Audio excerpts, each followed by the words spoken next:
Okay, so welcome everybody to this event. Thank you all so much for coming. My name is Safira Rameshwar.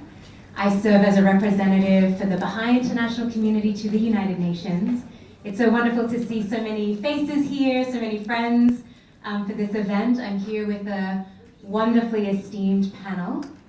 The title of this event is Humanity's Transition from Adolescence to Maturity.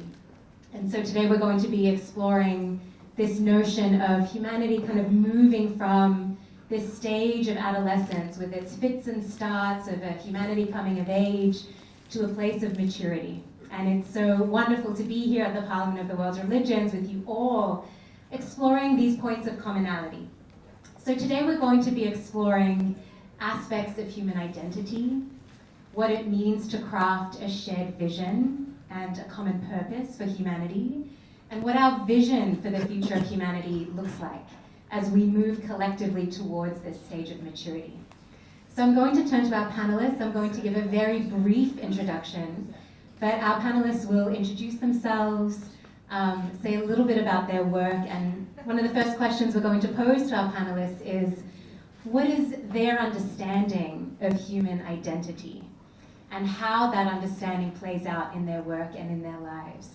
So I'm joined here today by Councillor Nwandi Lawson, Dr. Derik Smith, Nanabah Foguth, and Dr. Joy DeGruy. So please join me in welcoming such a wonderful panel.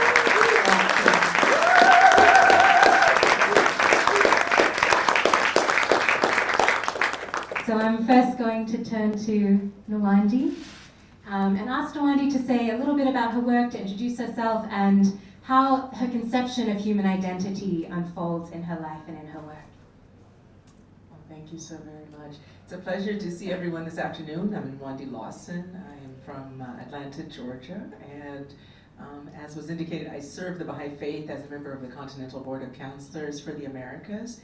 I'm also professionally, I work in media, and so I have a background in news production, documentary production, and media consulting.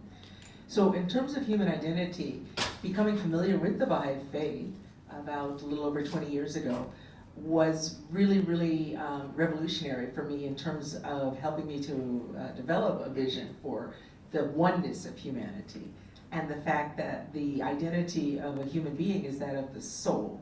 So these are all things that one can say, and if they were just bumper sticker slogans, it would be very easy to say, my true identity is that of the soul and all people are one. However, in my work, both professionally and anything that I try to do in terms of service, we have to put those things to the test.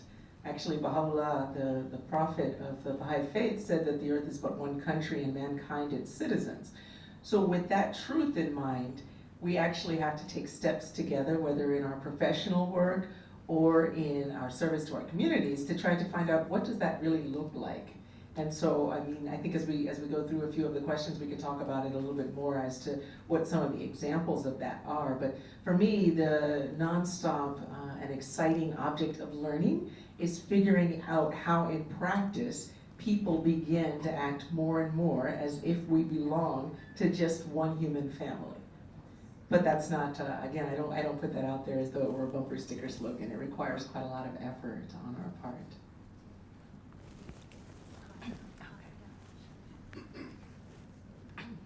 So the first question, as I understood it, we had the questions ahead of time, so other people didn't need to prepare, but I think I had to prepare. So I'll just say, it's wonderful to see everyone. I'm happy to be here, especially old friends from Chicago who I haven't seen in a long time, so wonderful to see everyone.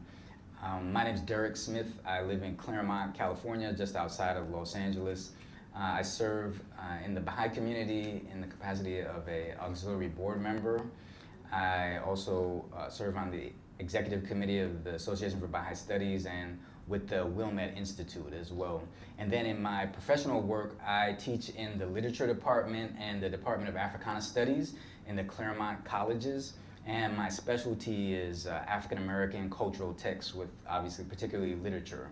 And so this question of like, what is human identity? What does it mean to me? is a very simple one, very straightforward. I was glad we were taking the simple ones first. And I think like this is like the question that's at the heart of like philosophy. What does it mean to be a human being? What does it mean to live the life that a human being should? And I think from the Baha'i perspective, one of the things that comes to mind for me when we think of human identity is that of the nobility of the soul, the potential nobility that is inherent in every human being, and that we are special creations in the world of creation. In the known universe, there is nothing like the human consciousness, right? Science will forever be searching after the rudiments, the mechanisms that actually make human consciousness what it is, the ability to perceive and to imagine and to love endlessly and deeply, right? And so that capacity that we have as individuals gives us our nobility, especially that capacity to love and serve selflessly. That sets us apart from all other created beings. And so I think of these things when I think of the mystery of human identity. And Baha'u'llah has said in the voice of God that man is my mystery and I am his mystery. And it's the fact that we all bear this wonderful and mysterious being within us, this soul, that lends all of us this common human identity, which we are meant to sort of cherish, I think. I think in my own sort of life and professional work, I'll just say like my mother was blonde and blue-eyed. My father is brown-skinned, African-American. My mother's family, she was from Germany. None of the people in my family on that side speak English hardly. My father's father, he didn't have the opportunity to read or write. These two people came and produced me and then lived in the Caribbean. And so I grew up in an Afro-Caribbean context. I married a woman who's from Jordan with Persian background and speaks Arabic as her first language.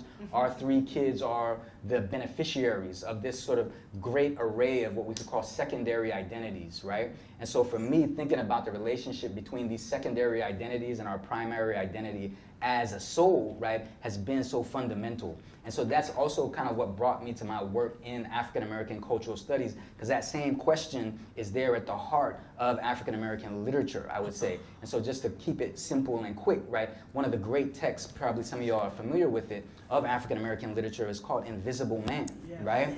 And of course, what is that about? It's about the way in which that secondary identity of racial categorization, of blackness, covers over and blinds people from the primary identity, that spiritual identity, that human identity that each person really longs to express and can only fully express through the love received from others. That's what gives us our potential to express our common humanity, and this capacity to love others is what we need to develop as we try and live out our human identity.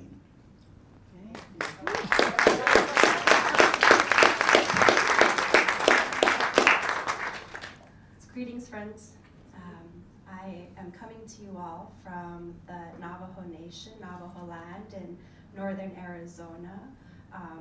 Most of you may know of Arizona as a desert, but we come from the high desert people, and it snows there. So greetings from the Diné Nation, and as well as from the indigenous friends that I am associated with.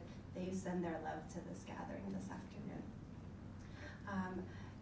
Describe human identity. Well, as we are becoming aware of more the history of the original inhabitants of this land, it is met with much pain, but also so much hope for a bright future. It was in the 1960s that my grandparents were teaching and living off the Navajo reservation. And they had kept ceremony very quiet and sacred and humble in their lives, but they were out there really searching for their community and for the medicine people of Pine Springs, teachings out there that testify to the nobility of the human soul. They had come across the Baha'i faith, and they immediately recognized that this is a revelation to carry not only the Navajo people, but a global society forward on a path that is good and beautiful. So in one's upbringing, on dirt roads and no electricity. This has been the identity that my community and the Baha'is, I am a Baha'i, fourth generation Baha'i. And so this coherence of the spiritual and material world was very clear to me at a young age, to be able to think about one's identity on a spiritual path, that we're essentially spiritual beings. And my grandparents would say, we've forgotten how to be spiritual people, but there is an ancient remembering, and there is a story unfolding, a story of humanity's progress through the ages, propelled by God's messengers, messengers who have been guiding humanity through its long-awaited stages of development, and now to the dawn of its maturity. So I work with the Baha'i-inspired program. It's an internationally recognized curriculum called the Junior Youth Spiritual Empowerment Program.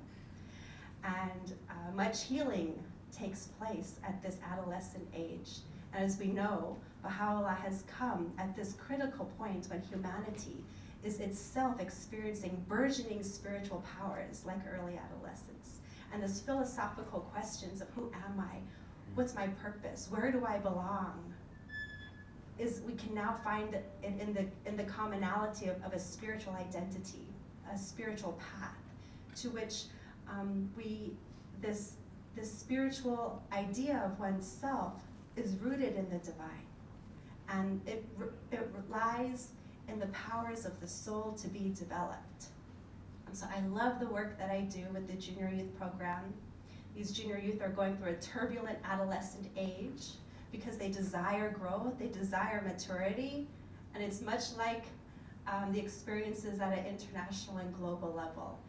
So I just want to say thank you for having and being here, being part of such a wonderful human family that's represented here at the Parliament of World Religions.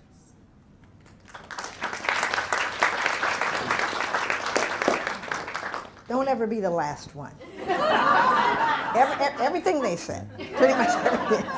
My name is Joy DeGruy. I am living in Georgia right now in the same community with our counselor, working in community and with community. I'm originally from Los Angeles, California. I'm the youngest of 4.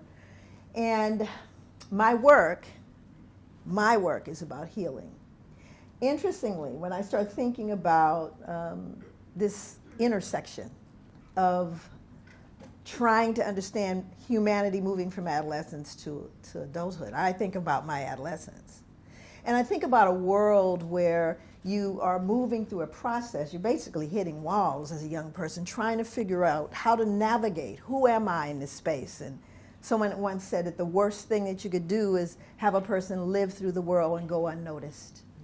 And so everyone wants to have value. Everyone wants to feel like they belong to something. And so what I see emerging from this, and from a Baha'i vantage point, and from a very spiritual vantage point, it's very clear that our reality is a spiritual one. If one looks at the idea that we were created in the likeness and image of God, then we know that it is a spiritual reality. You have to. And so at the same time, we have to kind of do some intricate looking at what that means. How does that show up for everyone?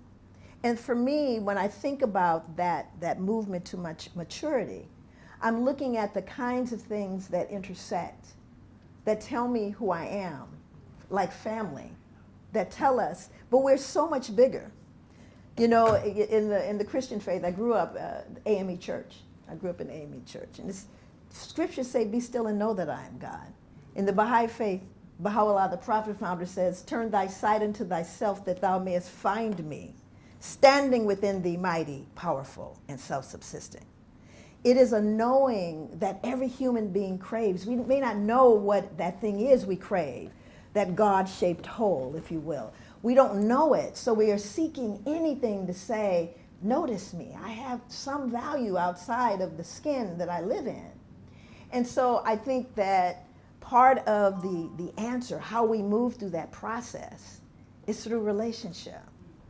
Harvard did an 85-year longest study on human beings ever, 85 years, and they were seeking to understand what is the key to happiness, and it is relationships. Who loves you and who you love. But more importantly, what it speaks to is the need to nurture the relationship. And humanity as a whole has to lean in. But part of what I think makes it difficult for us is this whole idea of othering. Yes. It's the other. You should be afraid of the other. The other is not as good as me. You know, we should be fearful of the other. But how that dissipates, that ignorance, is through relationships. And the willingness to maybe experience a bit of discomfort before you realize we're just one true human family. And so for me, that's the test, the task of each one of us as we move through our lives, not through anything other than us. Each individual realizing his or her lane and realizing that as we move forward towards each other, we then become that mature body of beings we were intended to be.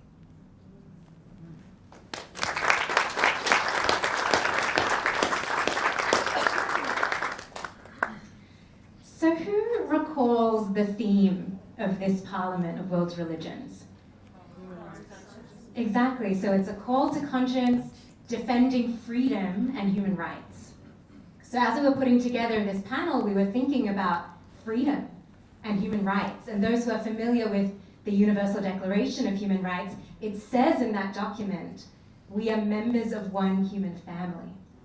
So as we're thinking about this idea of a human identity, being part of a human family, moving from adolescence to maturity, a question that comes to mind is how do we understand this truth that on this journey we are all protagonists and that we have to have a shared vision of that path to be able to find our place in that and to be able to act and make a contribution to humanity's forward movement.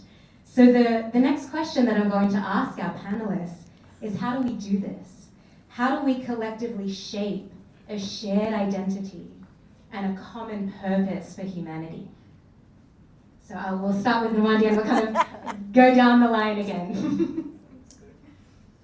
It's a very big question, isn't it? And one that I'm sure we all want to contribute to because it's not one that we can come to a snap answer to. But I will just say my personal experience has been around the idea that we learn about this shared identity in practice. So one of the things, that I've seen certainly in 3 decades or so of working in media is that everything that begins and ends in words also begins and ends in conflict. And these conflicts become stronger and stronger as we go along. And part of the reason for this, as at least as I've been able to perceive it, is there isn't any ground to try out our theories, our hypotheses, our aspirations, our hopes, our dreams. So we simply contend with one another. We contend on social media, we contend in traditional media, we make shows about it, we write books about all of our contentions. But what I find working with regular people like us is that we are yearning to discover our shared identity in action. And so one of the ways that we can do it is, not simply to say the earth is but one country and mankind its citizens, but to try to find some locality and to say, okay, in this space, do we want to try to discover what it is like to act together? Not around everything initially, but maybe just one point that we can find and we can move forward in. An example of this, for me, there were many examples, particularly in 2020. I don't know how many of you remember 2020. I happen, as an aside, to have a grandfather living in very good condition at 101 years old. And so I have a very good compass to check in with on a regular basis. And generally speaking, when I ask him about something that I think is remarkable, he says, it was so-so. I remember, and he tells me, of course, he was an associate of Dr. Martin Luther King. He's done many things in his life. But when we discuss the pandemic, when we discuss the social changes and transformations, he readily conceded, never in the last 100 years have we seen anything quite like this. And so during that year, there were many times to explore our shared identity. And one that stands out for me just in regard to the question you asked was a time where I was asked to come and meet with some young people. Of course, this was online. It was the middle of the pandemic. And to all external eyes, these young people were battling each other. And I was told they're battling each other along racial lines. Please come and help. The blacks and the others who are not black are in some sort of intractable battle. So I went to their meeting and I listened, and it did sound contentious at first, but then I was kind of observing what was happening in terms of the space. So what these young people were aspiring to do is to study some material and then discuss it and then perhaps think of something that could be done with it. What I observed instead was they were reading a very small portion of some material and then beginning to express sort of random ideas about it. And because they were young, very well educated and intelligent, but still only a few years on the planet, most of the things that they shared were the basis, based on their parents' expressions of some idea, something they had seen on social media or in a movie or somewhere else. They weren't based on actual experience. And so a few things that we just did to kind of see how we could advance were, one, can we please read the entire document that we brought? In this case, it was only 3 pages. At first they said the whole thing? I mean, we usually read 1/3. I said, well, yeah, just for this humor me, I'm old. Let's read the whole thing, and then because we will be able to see a flow of ideas. And then after we read the whole thing, let us try to study it through the lens of experience that we have had. Nothing that we've heard about. Let's think about things that we've seen for ourselves, no matter how small they are. And then if we identify places that have evidence of experiences we haven't had, let's come up with some questions and let's try to see if we can discover experiences we can have around these things. And so just this kind of simple activity exercise together around how do we learn about something instead of experiencing it as though we were expert at what we actually need to learn. We could see in this group, they advanced markedly, and of course there was no intractable racial warfare that was really first promoted. And in fact, they went on to do such great things. Long after I had been working with them, they decided to do a bit of study themselves on the link between the history of the Baha'i faith and the history of African Americans, and put these two things side by side. And so for about 3 months they did so. They invited speakers, and they created quite a nice database. I still use it myself because they were excellent researchers. In any case, at the conclusion of some months, they invited some of us to come in and to hear a little bit about what they'd done. And then they, by that time, had discovered that they had a collective project that they wanted to do together. And so that's how they began to advance. So I think just based on that kind of experience, that what is primarily lacking when we say we can't discover our shared identity is that we're talking about identity, but we're not actually taking any action together. And so even a small action, this group of young people, they haven't taken anything to a global level, but in their own community, they're going quite far. And probably, maybe even as importantly, they're showing love for one another, and they're joyful in what they're doing.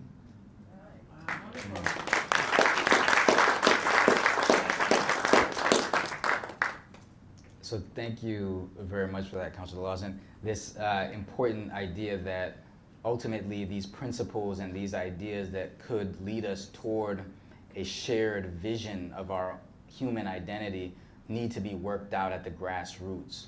And of course, at the grassroots, there is a relationship to those in positions of power as well. And the Universal House of Justice tells us that creating a society, a global society in which we can experience the implications of having a true human identity will in part be the responsibility of leaders of state, in fact, right? Who have to enact and take great feats of statesmanship in order to lead the path in that direction toward a global reality that allows us to sort of appreciate our shared identity. However, it's important to note that, of course, leaders are the expressions of collectivities, right?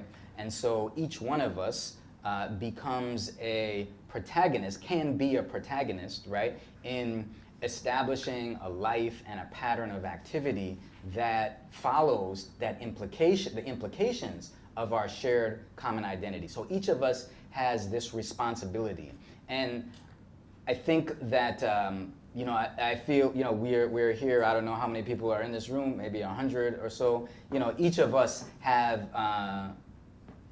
important and essential ideas about what it means to have a common shared human identity.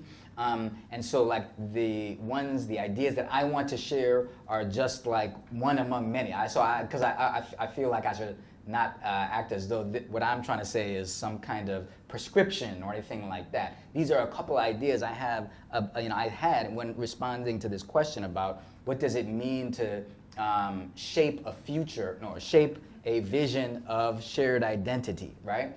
I think one thing that we have in this modern age, many of us, to a certain degree, is choice, right? We have the opportunity to choose the identity that we are going to hold to be our primary identity. We can have many secondary identities, and it's in that secondary identity that the beauty of unity and diversity is possible. But we have to choose the primary identity that we want to hold on to. And being here at the Parliament of World Religions and seeing all kind of people from all kind of different religions is pretty inspiring. It's almost overwhelming, And it put me in mind of this one Western guru. His name was Baba Ram Das. And he was born Richard Alpert, right? And so, Richard Alpert was this Jewish guy who was very brilliant. He went to Stanford, got his PhD in psychology, and then went to Harvard, teaching at Harvard, and then decided he was going to go to the East and study the methods of spiritualism from Hinduism and Buddhism and so forth. And he became, quite adept in sort of his understanding. And then when he came back, he was in the 1970s one of the people responsible for popularizing Eastern forms of mysticism here in the United States. And he would go around and give these talks where, he would describe sort of Eastern mysticism, right, to audiences. I imagine somewhat like this, and he would be decked out in his guru robes and his beads and his long beard and everything. And so one day he was giving this talk, and he got to the end of the talk, and there was this woman in the front of the row, and she said, "Yeah, but you're Jewish. And what do you think about sort of the Jewish mysticism?" And he said, "Oh yeah, I take great inspiration, and I correlate principles from the Torah and the mystical tradition of the Kabbalah and so forth, and it's really wonderful." And then the woman said, "Yeah, but you're Jewish." And then he said, and he was so brilliant in his kind of quips and so forth, he said, "Yeah, but I'm only Jewish on my parents' side."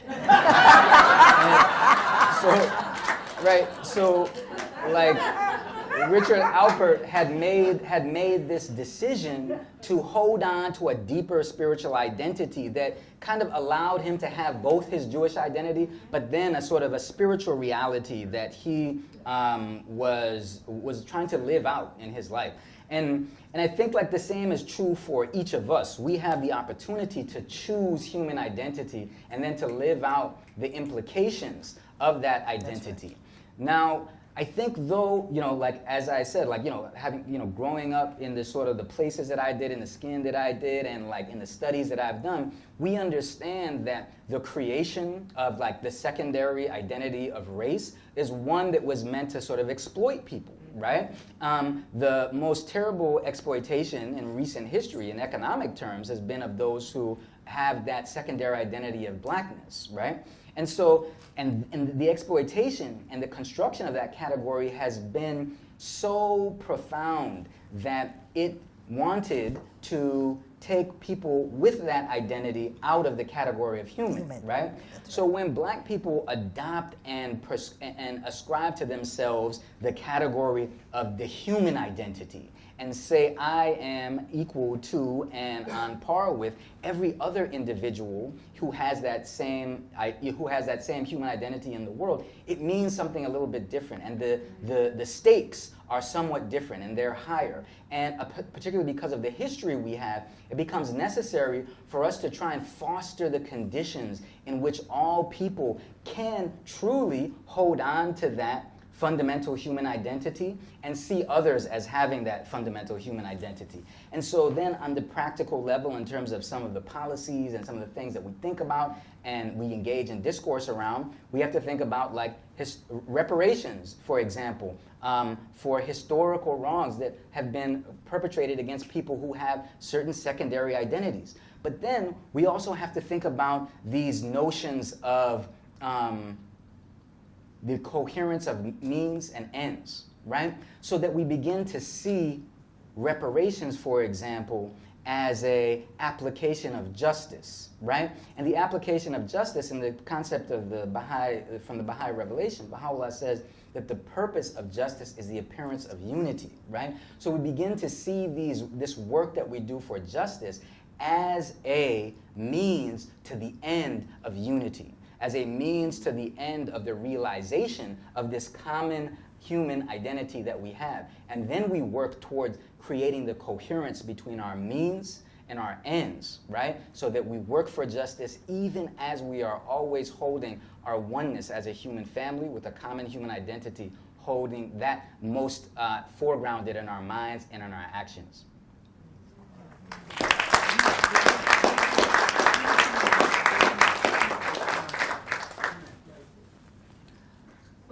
Question was asked of us about shaping identity and having a common purpose, and thank you for all of these marvelous insights being shared. My first thought comes to molding, shaping, and in the Navajo culture, there are the coming of age ceremony, a puberty rites ceremony, and my grandmother Annie Khan, she was one who found the Baha'i faith in the 1960s, and she brought it back and immediately began to think about, in light of this tremendous revelation that Baha'u'llah has brought to humanity, what is worth in our own culture preserving in light of this powerful force that has been released to all humanity, even revolutionizing the atoms, the dust and the molecules but under our feet. And so you can imagine this big question that she's faced with. And part of this girl's coming of age ceremony, she's being molded, she's being made anew at this time, leaving behind childhood and coming in to youthhood. But you're not quite youth yet. You don't have all the responsibilities yet, even though you desire more and crave more. And there's this quotation that has this word molds in it, mold. And I'd like to share it. It's from Shoghi Effendi, who is the guardian of in the Baha'i faith. And he says, we cannot segregate the human heart outside us and say that once one of these is reformed, everything will be improved. Man is organic with the world. His inner life molds it and is itself also deeply affected by it. The one acts upon the other, and every abiding change in the life of man is the result of these mutual reactions. So we're thinking about the human heart and the environment, and this molding and reshaping that an adolescent humanity is struggling to find. And the way that I've seen this done amongst junior youth, Navajo young people on the reservation, deciding what a common purpose is, we go out in nature. We go and we observe, we put our powers of observation to the test. We go and try to articulate and develop powers of expression to discern this truth and the falsehoods and what we see, and we're no longer wanting to follow the arbitrary rules that the adults have placed on us. But why? It's not fair, And I really admire this age group because they have this questing, this yearning for an altruistic identity, and it just needs to be shaped and molded, much of the ways that have been described already through consultation, through an exploration of the universe. And when I greet you in this word from the Navajo land saying, Ya at I'm acknowledging the heavens and the earth and everything between it, which is this earthly existence. And when we observe nature, we go out and we say, all the ancient civilizations of the world, some have been obliterated and are no longer here. And we think about the ancient and this everlasting glory in the heavens, and how human beings from time immemorial have ever been guided by successive teachings from the one creator. And those teachings have ever been emanating to humanity, a spiritual evolution, much like a physical evolution. And when you take the young people out and you observe the stars and you say, where can we go where the people of the world have created a kingdom like the kingdom of God on earth? Well, in the Southwest, sometimes we go to Chaco Canyon. Well, let's see this alignment to the east on the vernal equinox, the longest day of the year, and the building of the physical understanding of the teachings of that time meant that we follow this creator. We follow this symbolic sun who nurtures us, gives us water, sustenance, all the elements of the earth. And so you have the human heart and the environment, but they have to interact mutually. One cannot be reformed. You cannot solely develop the spiritual qualities of the soul without performing a good deed. And it's those beautiful deeds that attract the blessings, that attract a simple act can attract the blessings and can change the heart. And so these two have to be thought of together on a path. And when we think about what's happening with our ecosystem in the world, and we think about how on earth are we going to manifest the powers to transform at that level? Well, it happens at the grassroots, happens doing selfless acts of service. And we think about the kind of education that a maturing humanity needs. We turn to the junior youth program and we find that it's in this program, a global education system, a process being put in place, it's focused on this promising age group. And it's an education aimed at the social and economic development of the human soul and the environment at the same time. Cannot separate it, as Shoghi Effendi says. And so I admire all the young people in the world right now who are awakening to this reality of the state of our Mother Earth, but also asking, who am I? What's my purpose? And that's how it's being done all over the world with the Junior Youth Program. Thank you. Alrighty then. You know, I'm always, and when I'm listening to what everyone has to say, and what I really see is that if we want change, and part of what I think on a global level, everyone wants change, but we go out kicking and screaming when it comes to change, right? We have difficulties wrapping our heads around that, but I think everyone in any society recognizes the importance of our youth, which brings me to this room. And it's interesting because I work with families on the ground all the time. And I was doing a group for parents. And these were parents of adjudicated youth, parents whose children had gotten in trouble, and the program was to not let them go to jail, essentially. And so the first meeting, I looked around the room, and parents were there. I asked them, I said, do you notice anything odd about the room? And they looked around. Looks all right to me. You know? I said, there are no men in here. I said, we have normalized their absence. They are family. They are fathers. And then the women, kind of got a little bit in their feelings. Well, he didn't pay child support. I said, but yet he's still a dad, and he deserves to be here. And I want you all to know I'm going to call the dads. So if they're welcome just like you're welcome. And I think what often, I think about growing up as a young Baha'i, right? So I grew up, again, at AME Church, right around 11 or 12. I got very interested in the faith. And the way I was taught the faith was very specific. First of all, I would sneak into the adult meetings.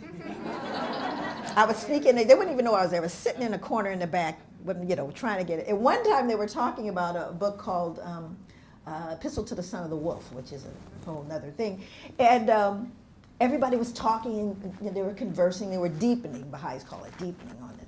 And so my hand shot up and I said, well, you know what I think, right? So everyone turned around and looked at me and said, and one of the women in a wonderful Southern tradition says, sweetheart, darling, have you read the book?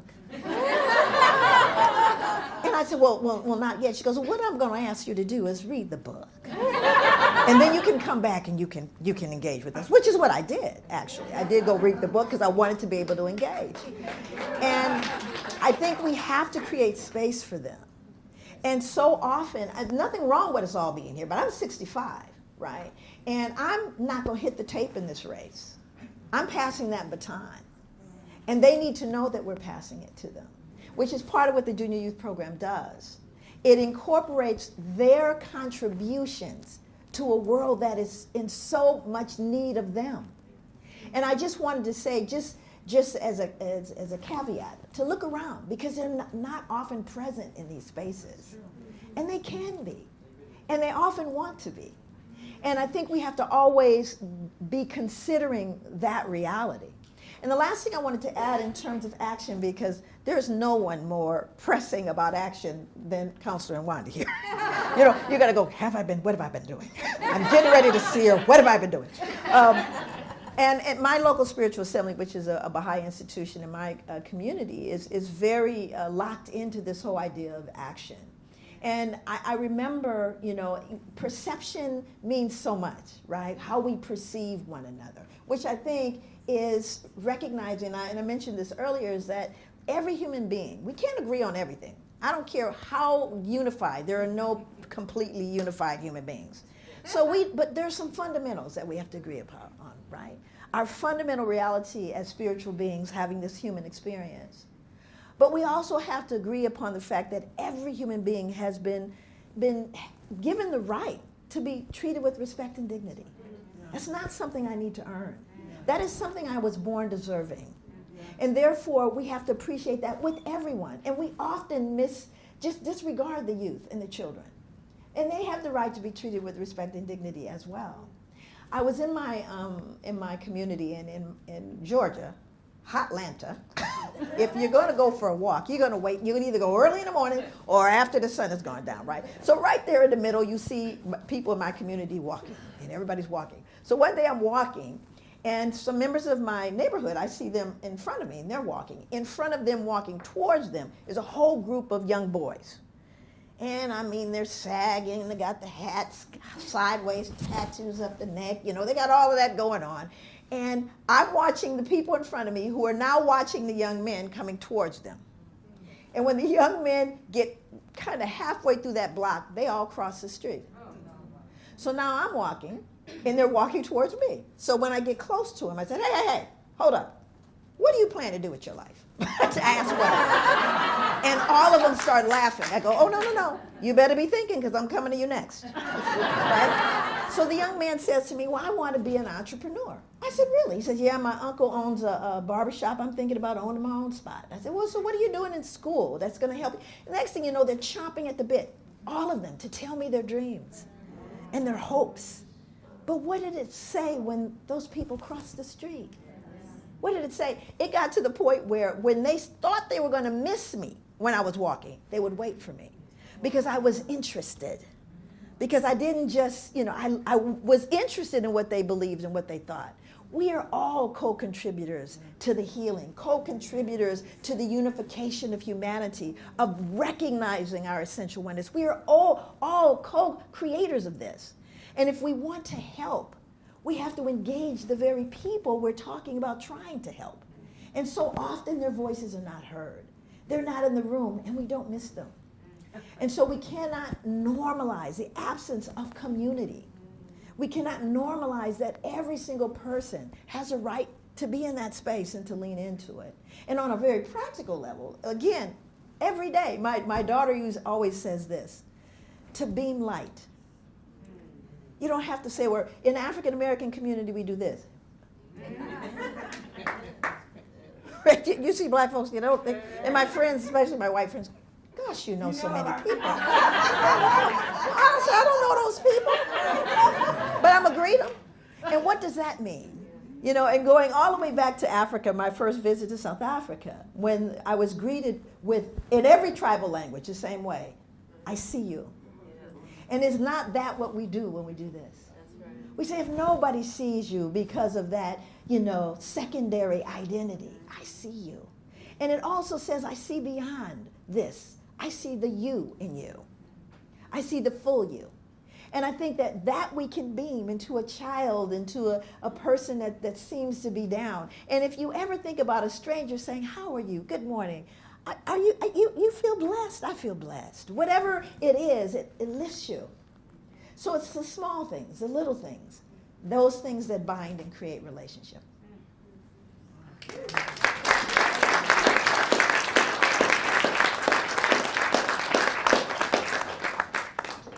So our panelists are so beautifully bringing these ideas to life, really illustrating really the core. This exploration of the panel is really trying to understand the core of human identity, how we develop a shared collective identity.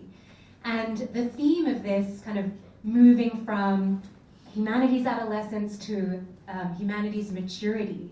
This is where the next question comes in is, you know, if we kind of take this analogy of the life of an individual, moving from childhood through to adolescence, through to adulthood. Kind of in this adolescent phase, there are these new emerging powers, these new capabilities, kind of a sense of what one is going to be when they grow up. And so similarly for the collective life of a global civilization that now recognizes its shared identity as a global entity. How can we start to articulate what this maturity will look like?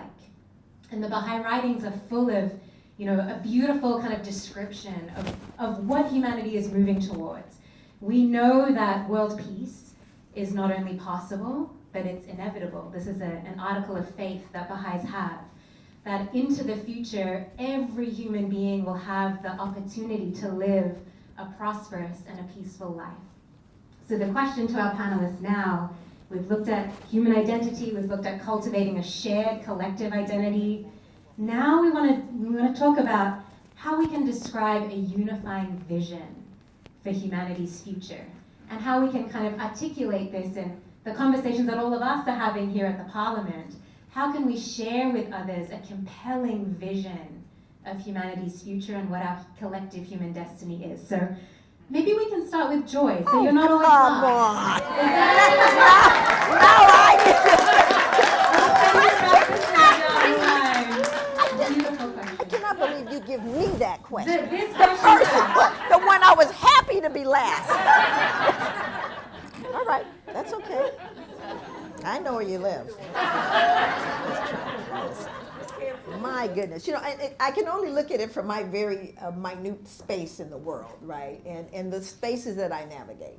And I think part of what I was asked is what I felt. This is my first time at the Parliament of World Religions, and it is overwhelming. But what I felt was hope. In every space and every face that I looked into, people had hope. Can we do it? What, you know, we look at COVID, I thought, oh, here's an opportunity for us to see our essential oneness. You know, it's again what Chief Seattle said, if you spit upon the earth, you spit upon yourself, right? We are all connected. I was last here in Chicago when the smoke was coming over, and that was from Canada. But we are part of Canada. You see, everything in the world, nature, in the writings, Baha'u'llah says, my earth is weary of you. My earth is weary. And the earth is telling us that we must come together. The earth, every cell, every living thing is screaming at humanity that we are one. And we must come together. People keep going, you know, we've got to stop. We're going to destroy the earth. No, you're not.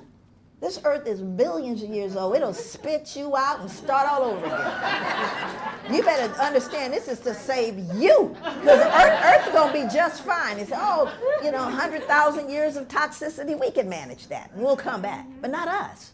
And so everything, I think, every part of the world is for our training. Everything that we experience is for our training. And I think we come back to what I think is those essential things that we all need and want. You know, beyond the hierarchy of needs. an expanded view of what it means to be human, right? To begin to look at these things from a very, very different vantage point. And I think when I think about willingness, right? You can't always get it done, but you got to be willing. You have to be willing to try and to build this sense of willingness. That I'm not going to leave you. I'm going to be a companion with you. I'm going to walk with you through this. You are not by yourself in those scary moments. I'll give you an example. How many people in this room are extroverts? I want you to look around. I want you to look around. You see how many extroverts? That means everybody else isn't. And sometimes, again, you know, those were one of the things that I was working with a program, and I just happened to ask that question, and there were two of the people, and one of them was me. And they had this hard job of going out in the community and trying to deal with issues of drug addiction and violence and all this. And do you know what it takes? It's much harder for someone who's introverted to try to be extroverted than someone extroverted to be able to shut up. Right? I can do it occasionally. I can do it, right? But it's that willingness that there's so much grace in that. To know how difficult it is for people, some people to even be in this room with other people, right? And to recognize there's grace in that. The willingness to be here and maybe feel uncomfortable and hope to God nobody calls on you. Right? All of those things. And I ended with a story. There was a story of Abdu'l-Baha, who was the son of the prophet, founder of the faith, and the exemplar for the Baha'is. Thank God there was someone that we could look at that was, because we know we mess up when we don't have an example, you know. Well, Abdu'l-Baha came to the United States in 1912. And when he was here, various people would, they'd have dinners. And so there was a mother and her daughter, and they were going to see him. So she says, I've never met him. I don't know what they're going to serve, but you're going to eat it. Essentially, she says, I don't know what he's going to serve. I don't know what kind of food there's going to be there, but you're going to eat it. Right? That's what she told the little girl. So they're all sitting in this room with a long table, and there are bowls of food being placed in front of people. But actually, it's something that's going to be shared. But the little girl doesn't know that. All she knows is what is that bowl that's going to be put in front of me? And so each time Abdu'l-Baha is walking and he's placing bowls, and in front of this little girl is a huge bowl of prunes. Right? So the girl looks at her mother, and her mother says, eat it. And the girl looks at the prunes, looks at her mother, looks at Abdu'l-Baha, breathes a deep sigh, and reaches for the prunes. And Abdu'l-Baha pulls the bowl away and said, we only want you to be willing.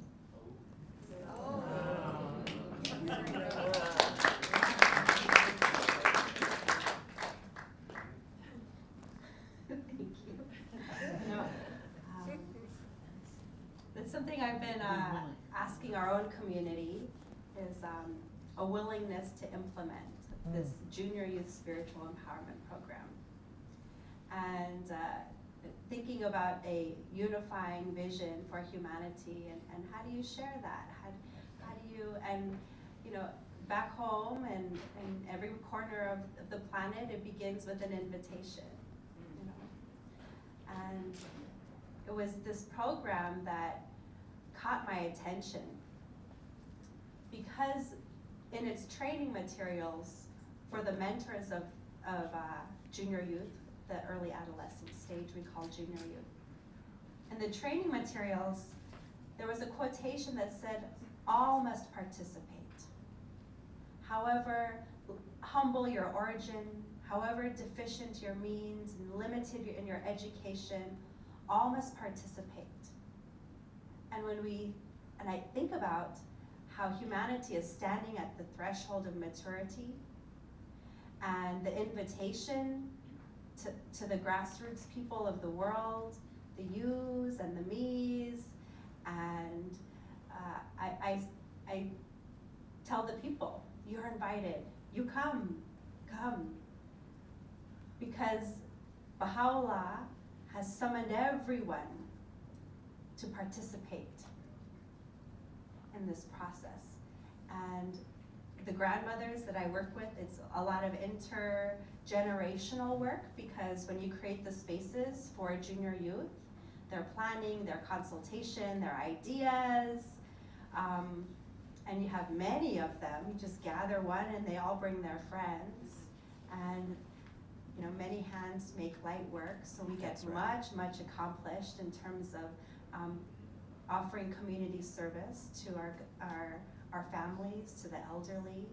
And it's these intergenerational spaces where the junior youth have this sense of ownership to invite their friends, the adults, their parents, their grandparents, and they're inviting to preserve arts and culture and ceremony and storytelling unites everyone.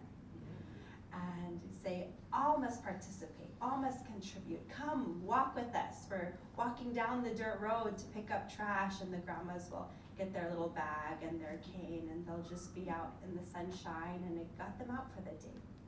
But everyone's advancing on equal footing in this process.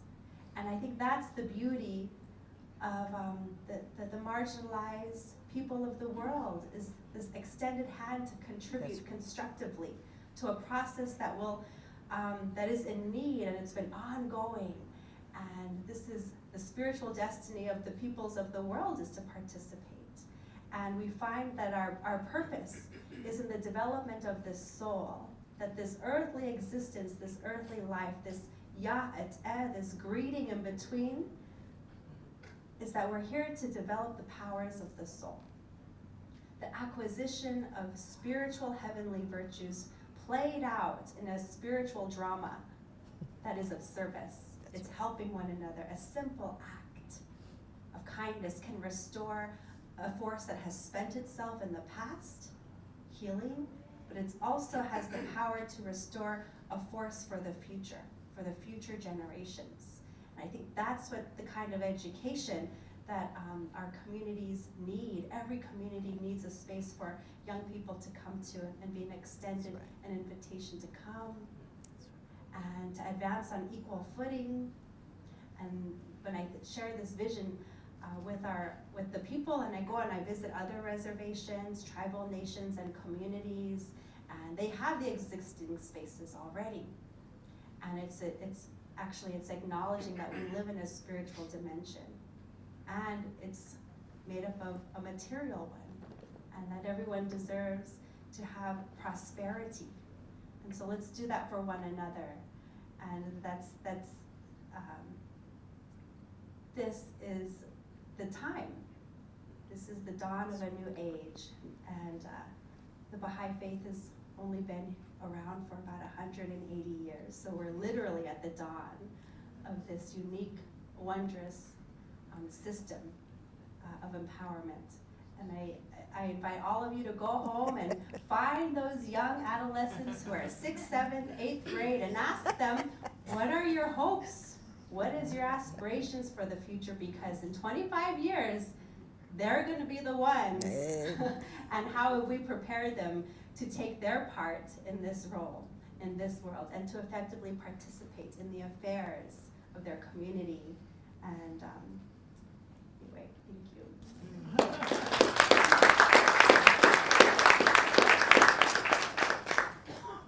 So again, I thought this was like it was a very small question about sort of how we envision sort of this humanity in the future, living out this common, single, spiritual, human identity. And in the Baha'i community, like what we understand is that the capacity for humanity to live in that way, according to the implications of us all being one human family, is not going to happen through magic, right? We are devoted to a scientific method in the Baha'i faith, the harmony of science and religion, these two systems of knowledge and practice that together propel civilization forward are what we are learning through. And so that leads us into the learning mode, right? We have to learn to create the societies that we want, the communities that we want. They're not going to magically appear. We've got to be in a process of constant action and reflection. And I was thinking that there's going to be a lot to learn about over the next 100 years, and we're thinking about the future. But then as this theme of the junior youth program keeps on coming up, I thought it would be good to exemplify the way in which we are learning about the exigencies of our day, like the really important issues of our day in the context of a junior youth program. And we're learning our way forward, right? So over the summer, we, in our area, had a summer of service program for youth. And so probably about 25 youth, they devoted 3.5 weeks to serving communities, right? And there were different teams that were deployed to different neighborhoods where the junior youth program is fully operating and has a history of engagement with young people in those areas. And so my daughter and 4 other young black women were part of, or 3 other young black women were part of a group that went to a neighborhood and engaged in the junior youth program over a series of weeks in an apartment complex that was mostly made up of Latino friends, right? And those who were hosting, my daughter and this other cohort who were serving, were from Asian background and Persian background and white background. And as they were together, they would study the writings of the Baha'i faith. They would study the curriculum of the junior youth program in order to use it in the context of this apartment complex. And so after a couple of days, it turns out that there was a couple of rowdy boys in this group that they were delivering the junior youth program to. And they were saying things that weren't so kind. You know, and they were from that kind of, let's say, cultural context, being young as they were, where they would throw around the N-word, right? And so the girls, my daughter and her friends, were quite shocked by this. You know, they didn't know what to do, right? And it caused them a lot of consternation. And one of them called their parents, and the mother was like, you know, if you plan to engage in communities, you're going to have to learn how to engage with people who might not know all the proper ways of acting and being in the world, right? But it was still disconcerting for her. Those words are comforting, but not enough. And so they brought it back to this host collective that they were with, and they said, what are we going to do about this? And the host collective brought it back to a wider, community of Baha'is, and we consulted about this, right? The auxiliary board members consulted about it, and we said, well, these are some steps that need to be taken. And so in the context of the junior youth program, these steps were taken. The young women were able to extend a forgiving, let's say, vision to this young man, and they said to him, if you're going to be part of this, you have to understand, right, the history and the implications of this word. And you have to understand that that is not in keeping with the environment, the societies that we need to create in the future. And then they extended him generosity, right? And they cooked for him. And he was eager to be among them, right? And he was then sort of organically bound back into the group as we go forward, right? And I offer this not as a sort of a moment of sort of triumph, because this is an ongoing process. This is a junior youth group happening right now, but it is an example of the way in which communities at the grassroots are learning about how do we deal with these most vital issues of secondary identities, right? Which can be, if understood through a certain lens, incredibly hurtful, right, when they're thought about in certain ways, right? And so in the context of this junior youth group, which is not just a curriculum, right? It's an environment. It's a community that is using a curriculum based on spiritual ideals, right, to build community together. And as we go forward, we're going to learn more and more about how do we deal with these most vital and challenging issues of our day, these exigent issues of our day. And then to sort of like zoom out a little bit further, right? all of humanity is going through like a radical transitionary period, right? And so the only way that this collective, this human collective, all of us who share that human identity are going to be able to create the kinds of societies that we want is by learning how to create them, right? And I think that the human collective is going to face all kinds of challenges, including environmental, but there are also demographic challenges that are going to be incredibly profound and also present opportunities that we can't probably imagine unless we begin to just look a little bit into the future, right? The future is determined by the past because of this past history of human exploitation. Based on these secondary identities, what we will find is that in less than 100 years, most human beings will be black, right? This is an interesting element of like sort of the science of demography, right?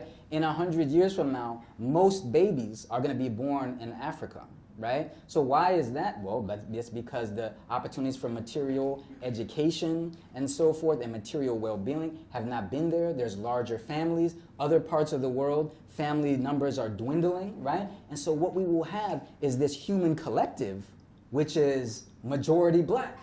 We're going to have to learn about all of the implications of what that means, right? And one of the ways, that I think that we will probably learn through is by this wonderful metaphor that is given to us by Baha'u'llah, and which is articulated by Abdul Baha, is that of thinking about black people as the pupil of the eye through which the light of the spirit shines through, right? So correlating those two realities, that most human beings will be black in less than 100 years, and that element of like the revelation of Baha'u'llah is kind of profound.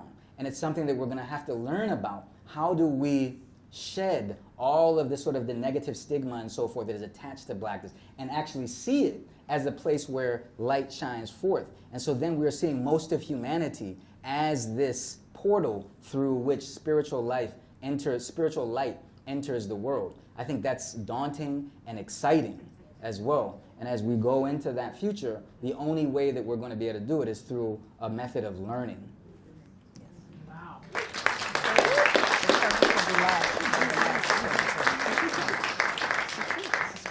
So I'm sure we're all wondering next, what are our next steps? What are our contributions, right, to this unifying vision of humanity? As I'm listening to all of my friends here, I'm thinking about the difference in language that I'm hearing here.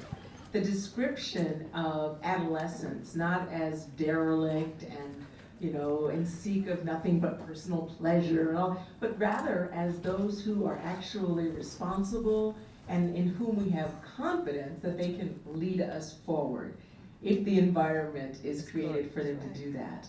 Like this description of indigenous people, not as invisible and intoxicated and completely obliterated in some cases, but rather as people who are forging a way forward, really focusing on multi-generationalism. And then of course, this vision of black people, not as those people that I need to cross the street to get away from, but rather those for whom the light of the Spirit is shining through. So I think in part, one thing that all of us do in creating a unifying vision of humanity is to have the courage not to just take on those bits of language and these other little weights of culture that sometimes just come down on us, and we use them and we don't think about them. I was explaining to some of my children the other day that I no longer use the word shenanigans, since I figured that it was a very, very terrible thing to say about Irish people. And there's no, you can look it up and find out at a time in which Irish people were not considered white enough for the United States. And it really has no point here. The word thug, I thought, well, I'm not using that because it applies to young black men, but I learned it actually came from India when the British colonists were referring to Indians who wished to be liberated. So we can think a lot about language and how we use it and how it can be unifying and create a vision for us that enables us to move forward. Joy and I live in the same area as she mentioned. When she was describing those young men, I of course live in a neighborhood like she does where similar young men live. And I remember one day being in the grocery store and I had left my basket in the shopping cart and walked off to get something when a young African American male said to me, ma'am, you forgot your purse. And I said, no, I didn't. I'm just looking somewhere here. And he said, oh, but aren't you worried that I'm going to take it? And I said, I am not. And he said proudly, oh, you know I'm a policeman. Well, since he had no uniform on, I looked at him and I said, no, I know that you're a black man. And he looked quite dumbfounded by that response, but it was true. I did not fear that this gentleman was going to steal my purse. That's another way of looking at things, though. We've been expressing it here in the room. So it's not enough, though, I think, to think about identity and use words alone, or even these simple anecdotes, which are nice and they help us to learn. But we have to apply them at a level in which individuals and the community and the institutions of that community are all engaged. So just one small example, also from this South DeKalb community where Joy and I happen to live. As in most places in America, you might know that when the name South is associated with where you live, it's bad. I never really understand, I do understand. But in any case, we live south of Memorial Drive. Some of us in our neighborhood where I happen to live, we've renamed ourselves though, SOME. It means south of Memorial, S-O-M-E. We figured if they could have Soho, then we also can have SOME. In any case, the people who live south of Memorial Drive, the county in which we live, are perceived to be less than. They are deserving of fewer resources. Their schools are not going to be as good. And so in one such neighborhood where some of these processes that have been described, like the Junior Youth Spiritual Empowerment Program, like efforts to bring families together to pray regularly and to work in their community and to study together, were efforts to even teach children from their really young age of about 5 or 6 about their spiritual and material advancement. Well, where this was going on, at one point, the county was allowing raw sewage to run into the creek. Such a stench you have never heard, you've never smelled before, thankfully. However, when the people were, of course, doing what people would do, first they called the county watershed management. Hello, raw sewage is in our creek?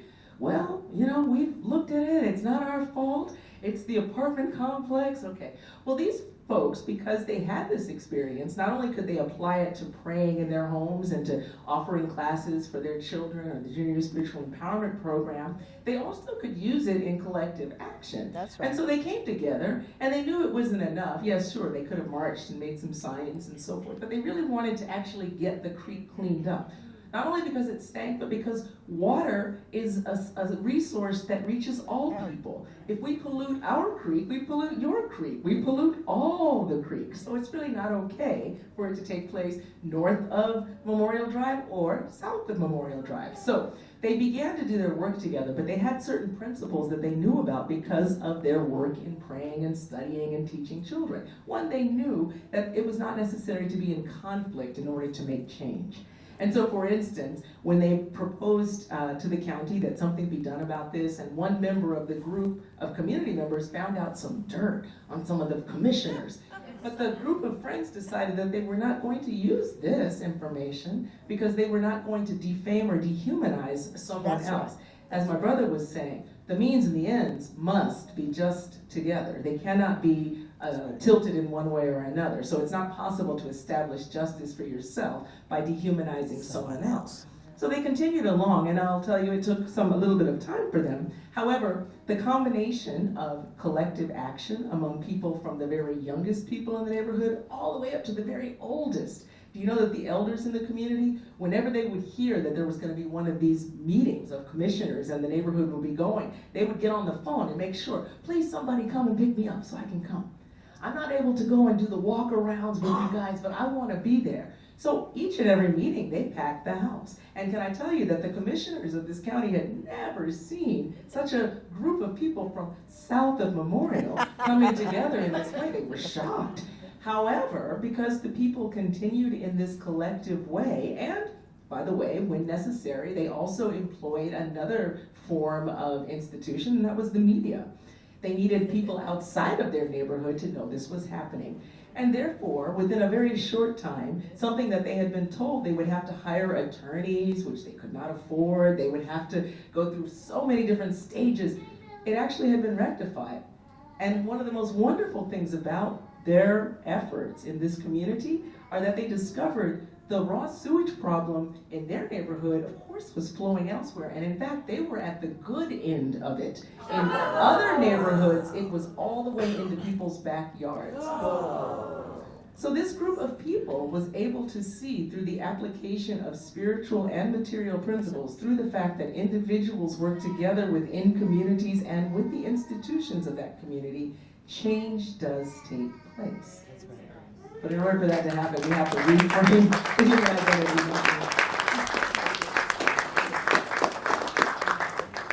Well, I really want to thank each of our panelists for sharing their insights and their wisdom in such an articulate and eloquent way.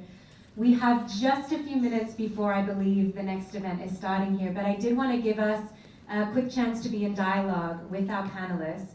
So we probably have time to take maybe 1 or 2 questions at the most, and then we can turn back to our panelists to give just a quick closing remark or quick thoughts in response to any of the questions. So did we have any burning questions to our panelists at this point?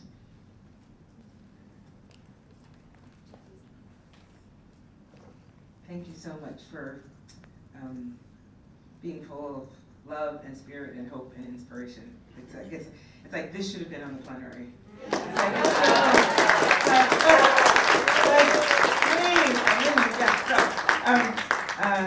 Reverend Dr. Diane Johnson from Massachusetts in Oakland, California. So this exquisite, I want to say, monologue in like individual and then in family and then that multi-layered effect. And given the context that we are living in right now, that deprives us or tries to deprive us from hope, what can you share with us, like one strategy or tactic that we can do to take home that will create ripples and waves so that we can be the change? Thank you so much. Is there one more question? We might take one more question and then we'll turn back to our panelists to answer the questions in one shot. Not a question, but it goes right with what she was saying. I just came from a session, and one of the speakers shared a quotation of James Baldwin, and it stuck with me, and I wrote it down. I can't believe what you say because I see what you do. Now, I'm thinking we all need to leave this room thinking about what are we going to do? That's right. We've heard all the wonderful words, but what are we going to do with those words? So that Thank you so much. Very quick questions. One strategy to take home to create ripple effects, and what are we going to do when we leave this room?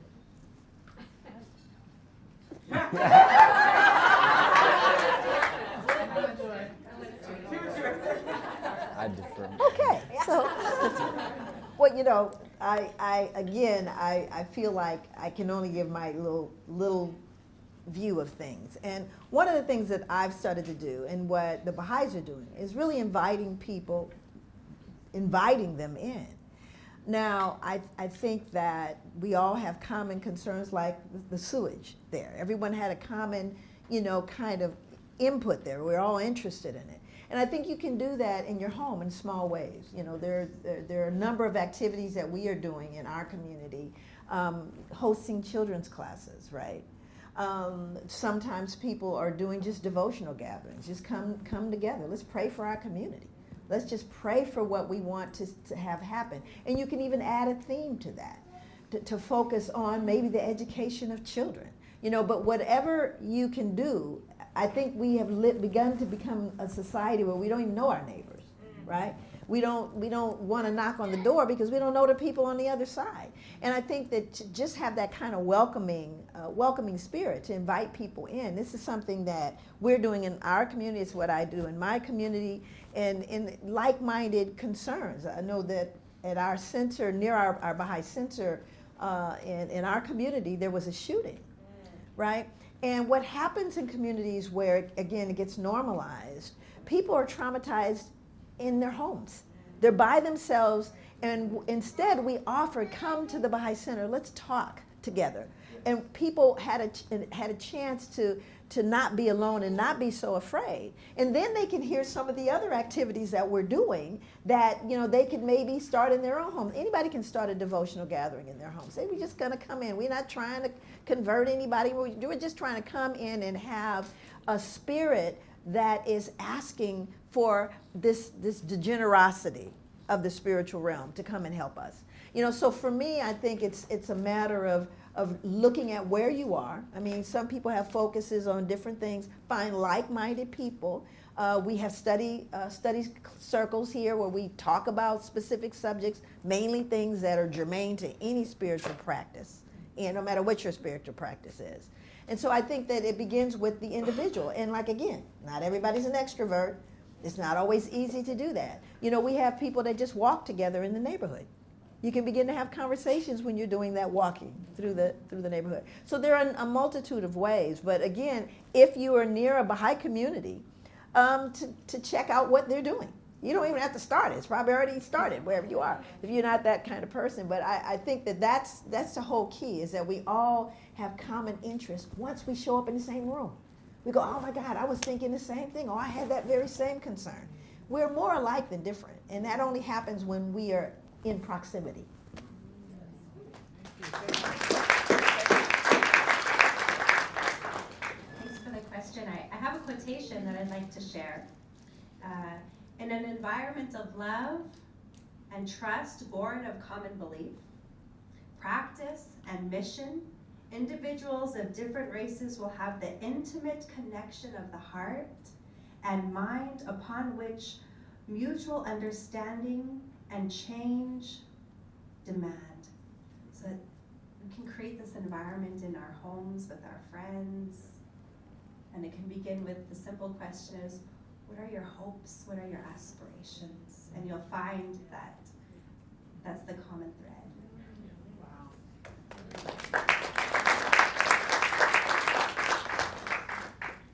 I was on a Zoom meeting. In this era we have these Zoom meetings where there are people on for, I don't know, a couple hours sometimes, and there was maybe 50 or 60 people, and there were a few of us talking.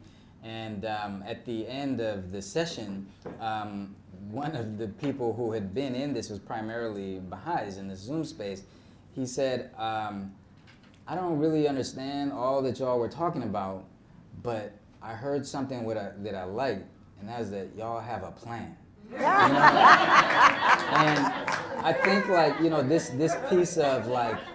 piece of hope, right? If you don't have a plan. Right? Then we're not going to go anywhere, right? So when we take action, right, when our words turn into deeds, right, we should do so with a plan, right? That's right. The Baha'i faith, those of us in the Baha'i community are very fortunate to have an international governing body which does give us plans which are enacted at the grassroots. But each individual is also called upon to have their own plan and put that into action. And so, I think as a piece of strategy, right, we know that transformation doesn't happen magically, it happens scientifically, and that in order to do so, we have to plan. So when we're inviting people into something, we have to invite them into a plan. We have to say, do we have a plan for this? There's one other piece to that, though, right?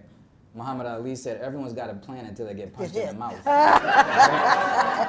And so we have to have plans that are able to absorb and to maneuver so that we can continue on with our learning process about how to create the societies that we want. I know it's time for our next panel to come in, but I'll just add that one of my favorite pastimes is turning complaints into questions. So when my neighbors come, and we're, in our society, sometimes we will come, my children are having this problem, this is my spouse, this and that, my job. I like to then listen carefully and try to figure out what is our question, and when we have a question, we can make a plan. That's right. So That's right. Well, thank you so much to our panelists. Thank you all for coming. We are right